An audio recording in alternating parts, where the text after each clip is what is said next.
नमस्ते सबैजनालाई। आज हामीले कक्षा 12 को अकाउन्टेन्सी युनिट और आउटपुट कस्टिङ जसबाट चाहिँ 10 मार्क्स क्वेसन सोधेको हुन्छ त्यसको कन्सेप्ट प्लस सोलुसन गरेर हजुरहरूलाई देखाउने छु। यसलाई बेसिकली युनिट और आउटपुट कस्टिङलाई हामी कस्ट सिट और टेन्डर सिट भनेर पनि चिन्ने गर्छौं है। सो अब एक्जाममा हामीलाई बेसिकली दुईवटा टाइपले क्वेसन आउँछ। एउटा भनेको कस्ट सिट मात्र बना भनेर आउँछ। यदि कस्ट सिट मात्र बना भन्यो भने हामीलाई र material consume, materials consume, prime cost,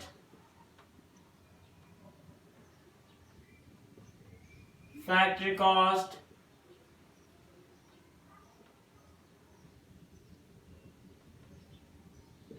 cost of production,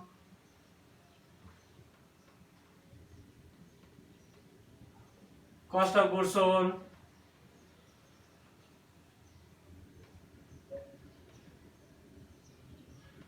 profit,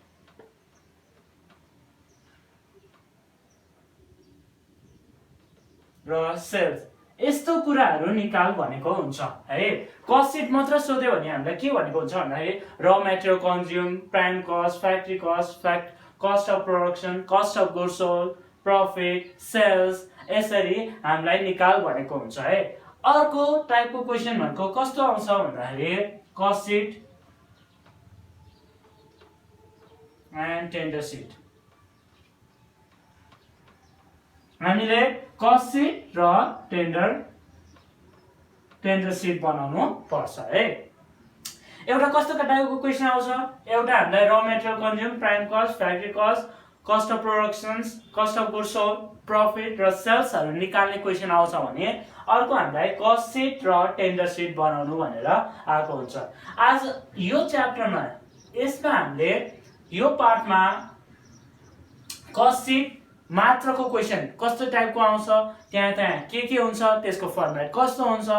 हो, त्यो कुरा हामी यो पार्टमा डिस्कस गर्नेछौँ र नेक्स्ट पार्टमा हामी कस्ट सिट र टेन्डर सिटको कुरा डिस्कस गर्नेछौँ है। ल अब यदि कस्ट सिट मात्र सोधेको छ भने हामीलाई पहिले सुरुमा के गर्नुपर्छ भन्दाखेरि ओपनिङ स्टक अफ र मटेरियल्स, हामीलाई र मटेरियल्सहरू दिएको हुन्छ।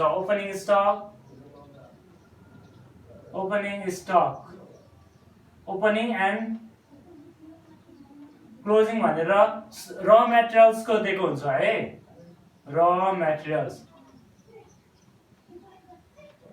हो, ओपनिङलाई माथि लेखिदिने र लेस के गरिदिने, क्लोजिङ अफ र मटेरियल्स गरिदिने। ओपनिङ अफ र मटेरियल्स लेख्नु पर्यो। ओपनिङ अफ र मटेरियल्स लेखिसकेपछि त्यसमा एड के गर्ने, पर्चेज अफ र मटेरियल्स एड गर्ने र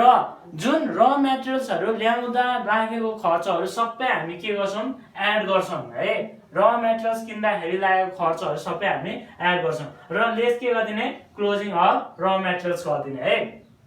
लेस क्लोजिङ अफ र मटेरियल्स गरेपछि हामीलाई के आउँछ, र मटेरियल कन्ज्युम आउँछ। हामीलाई के आउने भयो, र मटेरियल कन्ज्युम आउने भयो। अब के हुन्छ भन्दाखेरि त्यसमा डाइरेक्ट एक्सपेन्सेसहरू हामीले जोड दिने। डाइरेक्ट एक्सपेन्सेस हामीले के गरिदिनु पर्छ, एड गरिदिने। एड डाइरेक्ट लेबर अथवा वेजेस, डाइरेक्ट एक्सपेन्सेसहरू जोडिसकेपछि हामीलाई के आउँछ, प्राइम कस्ट आउँछ। हामीलाई के आउने भयो, प्राइम कस्ट है।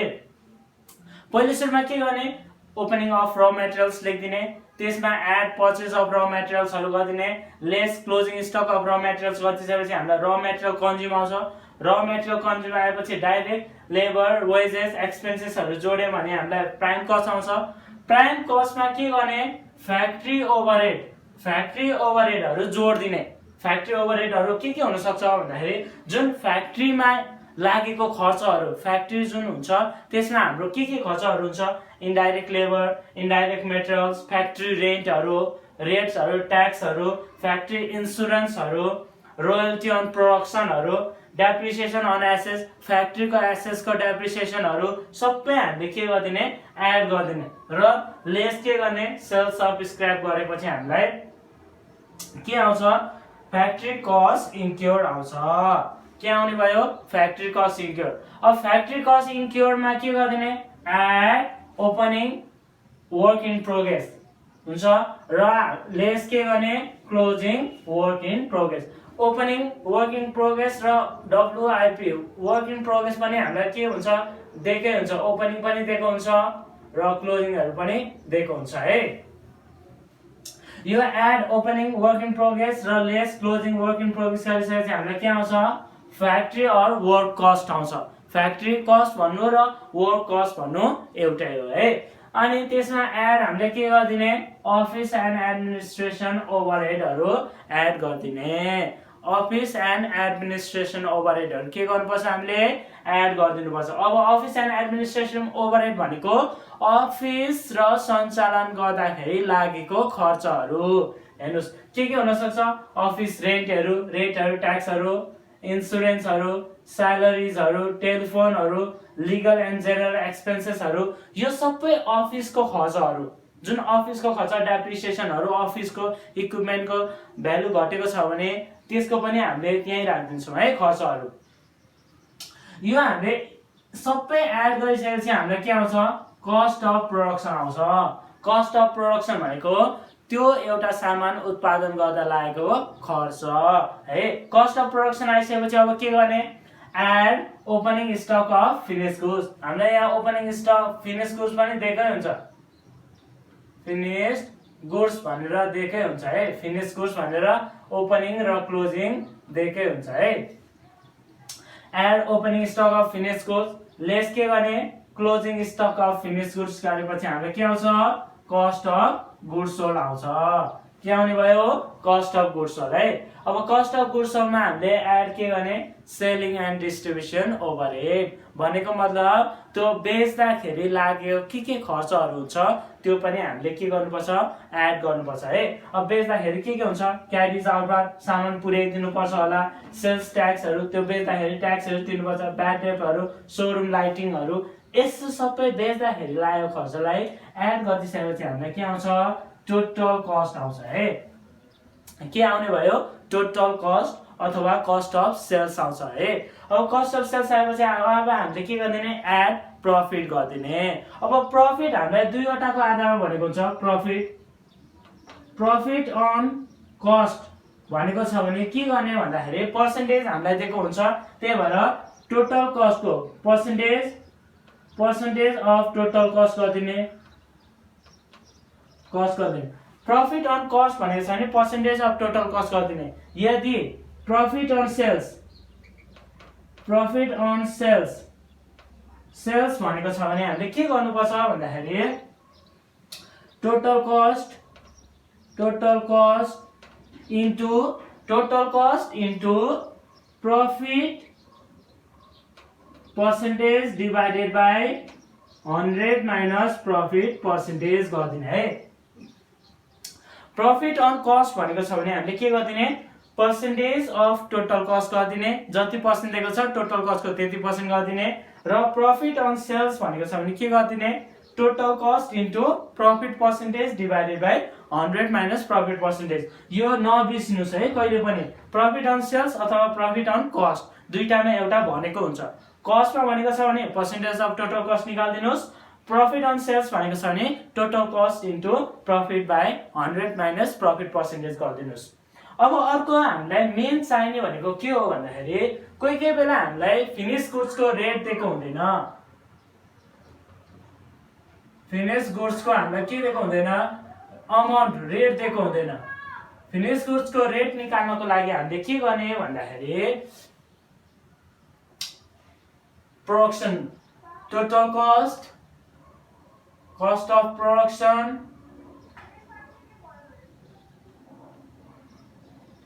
cost of production divided by production units है हामीलाई के रेट निकाल्नुको फर्मुला के हो cost of production divided by production unit र अर्को हामीलाई के पनि थाहा हुनुपर्छ भन्दाखेरि क्लोजिङ स्टक अब कोही बेला प्रोडक्सन युनिट पनि निकाल्नु पर्ने हुन्छ त्यस्तो कन्डिसनमा चाहिँ हामीले के गर्नुपर्छ भन्दाखेरि closing stock equals to opening stock plus production unit minus sales unit गर्यो भने हामीलाई के आउँछ यदि अब प्रोडक्सन युनिट चाहिएको छ भने P आउँछ क्लोजिङ स्टक चाहिएको छ भने क्लोजिङ आउँछ ओपनिङ चाहिएको छ भने ओपनिङ आउँछ सेल्स चाहिएको छ भने सेल्स आउँछ है हामीले के गर्नुपर्छ closing stock of finish goods equals to opening stock of finish goods plus production unit minus sales unit है कोही कोही बेला प्रोडक्सन युनिट हामीले निकाल्नु पर्ने हुन्छ त्यो कन्डिसनमा हामीले C equals to O plus P minus S को फर्मुला युज गर्नु पर्छ है यति तपाईलाई फर्म्याट कन्ठ भयो भने तपाईले कस्ट सिट मात्र सोधेको छ भने त्यसको क्वेशन गर्न सक्नु हुनेछ है 2072 को क्वेशन हेर्नुस् त हामीलाई के दिएको छ हामीलाई the information available from the cost record for the month in date was as follows purchase of raw materials दिएको छ carriage inward दिएको छ wages दिएको छ work manager salary भनेर दिएको छ यो कहाँ पर्छ यो फ्याक्ट्री ओभरहेडमा पर्छ अनि यो फ्याक्ट्री एम्प्लोइ स्यालेरी भनेको छ यो पनि फ्याक्ट्री ओभरहेडमा पर्छ factory rent factory overhead general expenses यो कहाँ पर्ने हाम्रो सेलिङ अफिस एन्ड एडमिनिस्ट्रेसन ओभरहेडमा पर्ने भयो र मेटेरियल्सहरु दिएको छ यसको ओपनिङ र क्लोजिङ वर्क इन प्रोग्रेस को ओपनिङ र क्लोजिङ फिनिश गुड्स को ओपनिङ र क्लोजिङ दिएको छ र हामीलाई रिक्वायरमा के भनेको छ हेर्नुस् त cost sheet showing cost of र material consume plant cost factory cost cost of productions cost of goods sold र selling price by 20% profit on sales profit on sales भनेको छ प्रॉफिट अन सेल्स हामीले कसरी निकाल्छौं भन्दाखेरि total cost into profit by 100 minus profit percentage गरेर हामीले के निकाल्छौं प्रॉफिट निकाल्छौं है ल अब कस्ट शीट को हामी फर्म्याट बनाउँछौं कस्ट शीट को फर्म्याट पहिलो सुरुमा के हुन्छ र ओपनिङ र मटेरियल्स हुन्छ ओपनिङ स्टक अफ र मटेरियल्स हुन्छ है ल पहिलो सुरुमा के हुन्छ opening particulars amount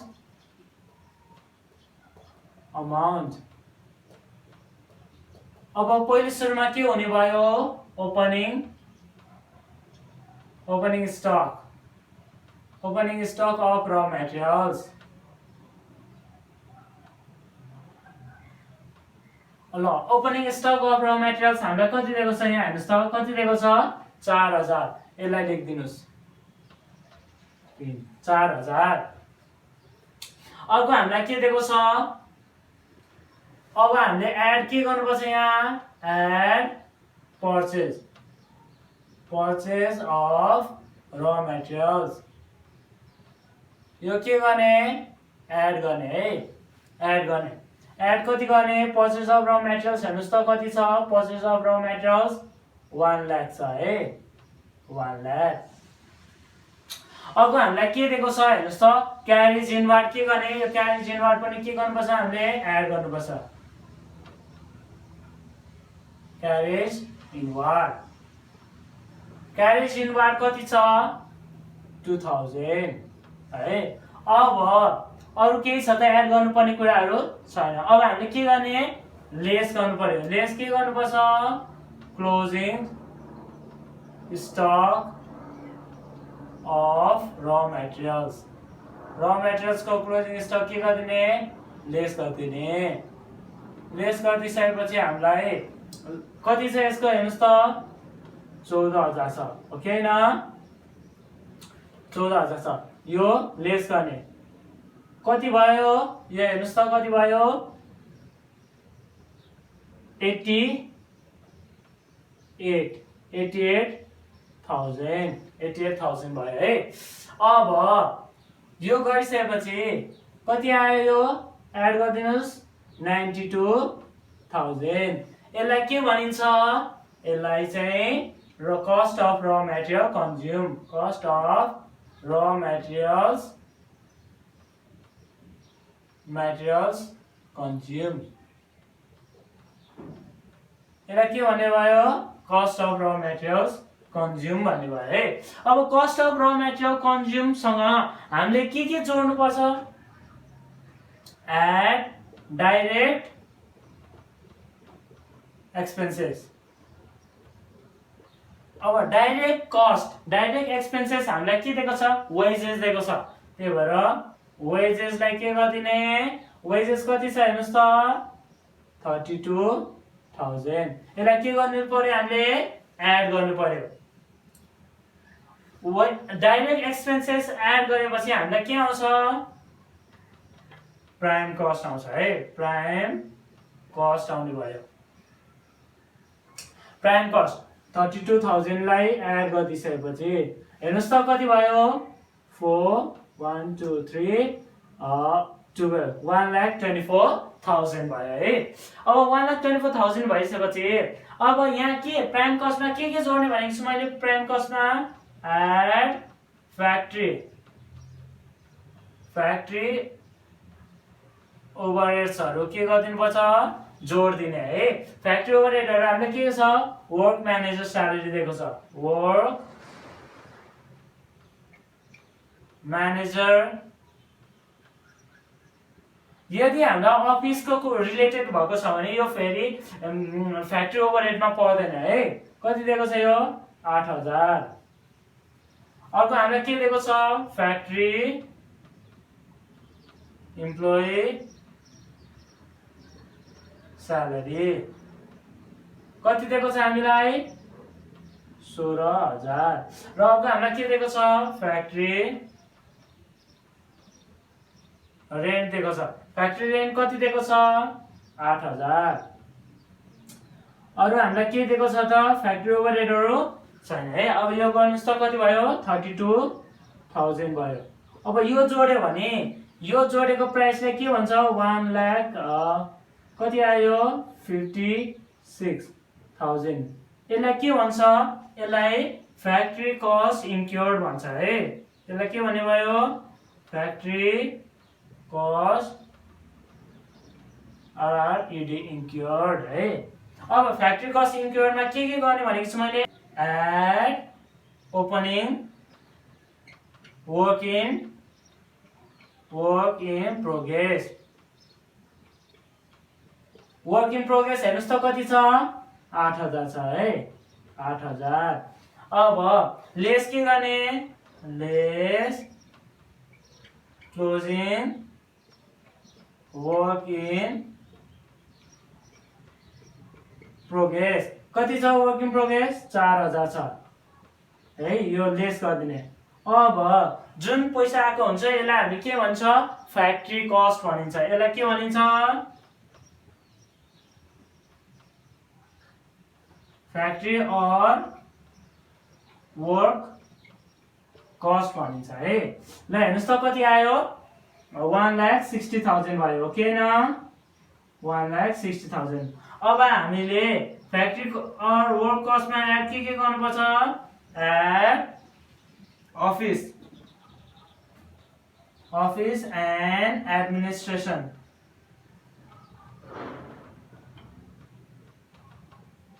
overheads add गर्ने है। Office and administration overhead add गर्ने। यसमा हामीलाई के दिएको छ, जेनरल एक्सपेन्सेस मात्र दिएको छ, GNERAL जेनरल एक्सपेन्सेस दिएको छ। कति दिएको छ जेनरल एक्सपेन्सेस हामीलाई, हेर्नुस् त जेनरल एक्सपेन्सेस 8,000 दिएको छ। यो के गरिदिने, एड गरिदिने 8,000। कति आयो 1,68,000। यसलाई के भन्छ, cost of production. Cost of production. अब कस्ट अफ प्रोडक्सनमा हामीले के एड गर्ने, add opening stock of finish goods.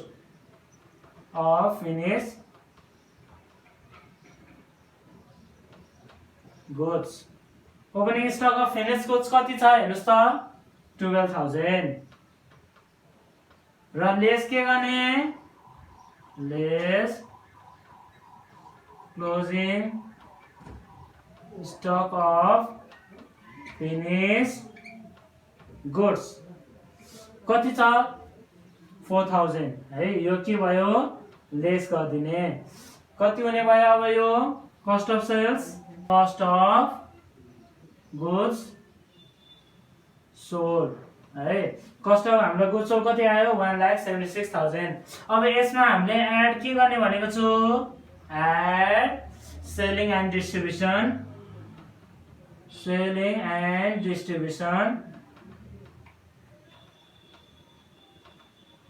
Overhead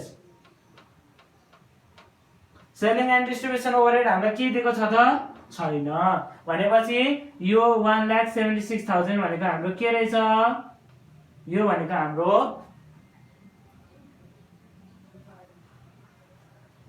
के रहेछ टोटल कस्ट रहेछ है टोटल कस्ट कति रहेछ 1,76,000 अब एड हामीले के गर्नुपर्छ एड प्रफिट हामीलाई केमा भनेको छ सेल्समा भनेको छ त्यही भएर ल गर्नुस् त कति भयो सेल्समा भनेको छ भने हामीले के गर्ने सेल्समा भनेको छ भने total cost into profit percentage divided by 100 minus profit percentage है अब यहाँ हेर्नुहोस् टोटल कस्ट कति छ 1,76,000 प्रफिट पर्सेन्टेज कति छ 20 डिभाइडेड बाइ 100 माइनस 20 गर्नुस् त कति हुन्छ प्रफिट आउने रहेछ हामीलाई 44,000 अब यहाँ लेखिदिनुस् एड के गर्ने 44,000 एड गरिदिनुस् यो आको पैसा हामीलाई के हुन्छ सेल्स रेभिन्यू हुन्छ अब तल यहाँ अटेन तल पनि के लेख्नुस् सेल्स रेभिन्यू इक्वल्स टु दुईटा एड गरिदिनुस् है कति हुने रहेछ टोटल चाहिँ 2,20,000 यो के हो हाम्रो सेल्स रेभिन्यू 2,20,000 आयो यसरी हामी कस्ट सिटको मात्र क्वेशन गर्न सक्छौं जहाँ चाहिँ हामीले के सोधेको हुन्छ भन्दाखेरि कस्ट अफ र मेटेरियल कन्ज्युमरहरू प्राइम कस्टहरू फ्याक्ट्री कस्टहरू निकाल भनेको हुन्छ